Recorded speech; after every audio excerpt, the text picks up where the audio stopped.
M2 जो है वो हमेशा हार्ट पे प्रेजेंट होगा, ठीक है।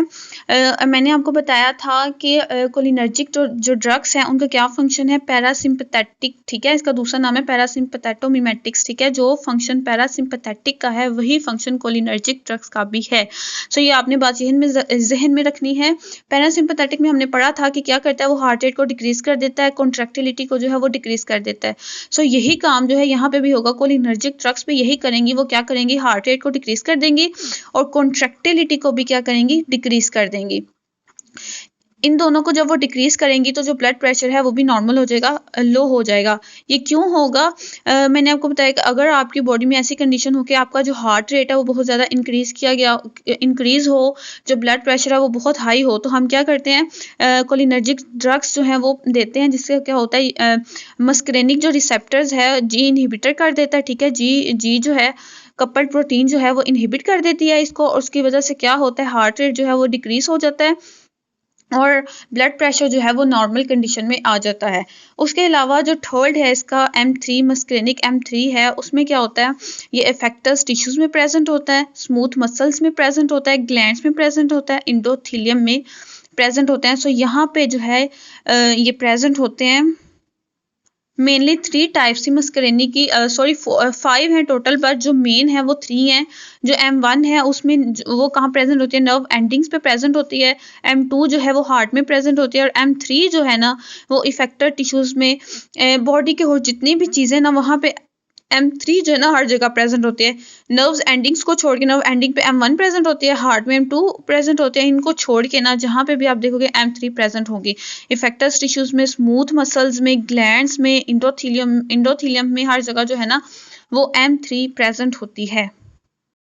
सेकेंड जो है कोलिनर्जिक रिसेप्टर्स की टाइप, वो है निकोटिनिक रिसेप्टर्स।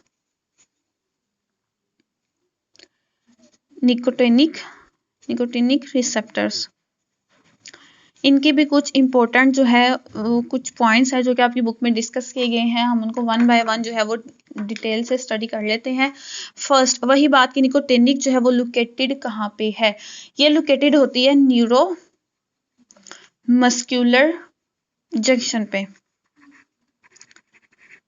अब न्यूरो मस्कुलर जंक्शन क्या है, जब कोई भी नर्व सेल जो है वो कम्युनिकेट करती है मसल के साथ, उसको हम बोलते हैं न्यूरो मस्कुलर जंक्शन। दोनों में गैप होता है, ठीक है। फॉर एग्जांपल अगर ये कोई नर्व थी, ठीक है, यहाँ पे कोई इफेक्टर्स ऑर्गन है, कोई भी है, इसको जो है वो इंफॉर्मेशन पास आउट करनी है, ये जो है इनके दरमियान जो है वो गैप होगा, और थ्रू साइनेप्स सिग्नल जो है वो न्यूरोट्रांसमीटर रिलीज होंगे, और सारा प्रोसीजर जो है आपसे जो मैंने डिस्कस किया वो सारा होगा, और इन्फॉर्मेशन जो है ना वो पास आउट होगी।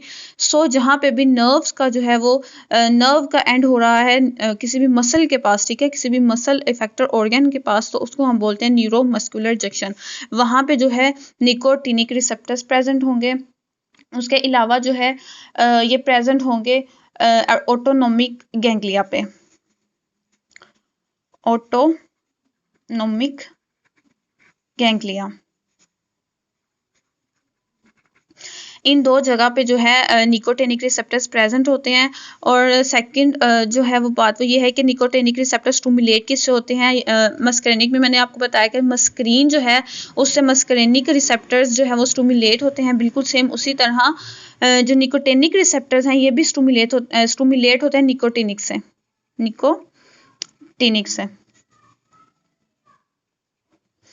निकोटिनिक से ये क्या होते हैं, स्टिमुलेट होते हैं। और सेकंड जो थी वो थी इनहिबिट किससे होते हैं, जो निकोटिनिक रिसेप्टर्स हैं वो जो इनहिबिट होते हैं वो होते हैं ट्यूबोक्यूरेन ड्रग से, ट्यूबोक्यूरेन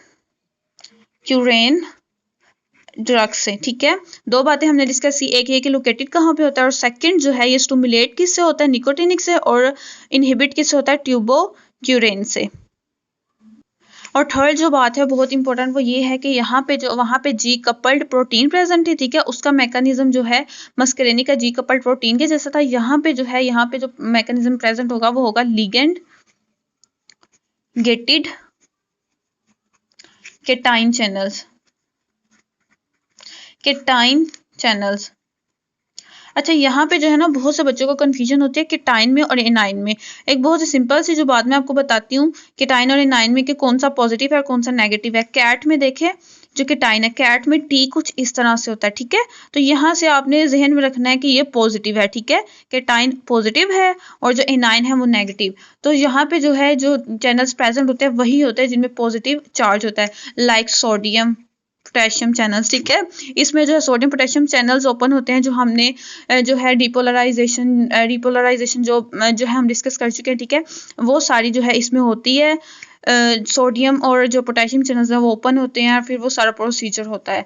लेकिन केटाइन चैनल्स उसी को ही बोलते हैं, ये निकोटिनिक रिसेप्टर्स में ये वाला प्रोसीजर होता है। उसके अलावा जैसे मस्करेनिक रिसेप्टर्स की सब टाइप से इसी तरह निकोटिनिक रिसेप्टर्स की भी 2 मेन सब टाइप्स हैं, एक है NN, एक स्मॉल n और एक लार्ज n, ठीक है।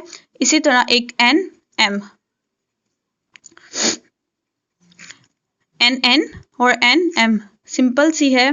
इनकी भी जो है वो लोकेशन जो है वो पूछी जाती है कि इनकी लोकेशन कहाँ पे है। जो NN है ना वो आपने जहन में रखना है कि जो स्मॉल n है, ठीक है, इससे जहन में रखना है कि ये न्यूरॉन्स में प्रेजेंट होते हैं, जितने भी न्यूरॉन्स होते हैं उनमें ये वाली सब टाइप प्रेजेंट होते हैं निकोटिनिक रिसेप्टर्स की। N से जो है वो आपने जहन में रखना है कि न्यूरॉन्स जहाँ पे भी न्यूरॉन्स हैं, और जो NM है वो कहाँ पे प्रेजेंट होता है। इसका भी बहुत इजी सा है कि M से जो है वो आपने जहन में रखना है कि स्केलेटल मसल की एंड प्लेट पे ये प्रेजेंट होते हैं, स्केलेटल मसल की एंड प्लेट पे जो है ये प्रेजेंट होते हैं। NN जो है वो सिंपली इन न्यूरॉन्स में प्रेजेंट होते हैं, और जो NM है, M से आपने जहन में रखना है कि स्केलेटल मसल की एंड प्लेट पे प्रेजेंट होते हैं। और ये सारी बातें जो थी वो निकोटिनिक रिसेप्टर